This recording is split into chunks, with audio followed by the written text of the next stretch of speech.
India के दो बड़े सपने चाबहार पोर्ट और आईएमईसी कॉरिडोर अब संकट में है और इस गेम में ट्विस्ट ला रहा है एक बड़ा डिसीजन। अमेरिका के चाबहार वेवर कैंसिलेशन। इंडिया ने 2024 में ईरान के चाबहार पोर्ट पर नियरली 3300 करोड़ रुपए कमिट किया।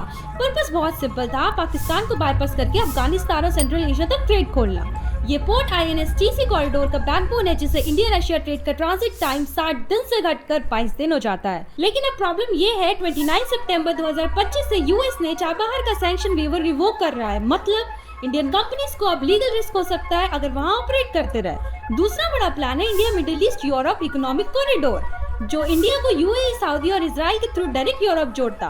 पर्पस सिंपल था, इंडिया और यूरोप के बीच फास्ट और चीप ट्रेड। लेकिन अब ये हजारों करोड़ का प्रोजेक्ट ब्लॉक हो सकता है, क्योंकि मिडिल ईस्ट में हालत ही कुछ ऐसे है और इन सब के पीछे है एक ही कंट्री, इजराइल। पहले ईरान के साथ वॉर करके ईरान और अमेरिका की पुरानी दुश्मनी को जिंदा कर दिया और अब कतर में अटैक करके पूरा मिडिल ईस्ट डिस्टेबलाइज कर दिया, जिससे मिडिल ईस्ट और पाकिस्तान की तरफ पुश हो रहा है। लेकिन अब मिडिल ईस्ट में हालत बिगड़ गए हैं। इजराइल के रिसेंट स्ट्राइक जैसे कतर इंसिडेंट ने गल्फ के साथ टेंशन बढ़ा दिया। रिजल्ट, ट्रस्ट और कॉपरेशन दोनों वीक हो रहा है।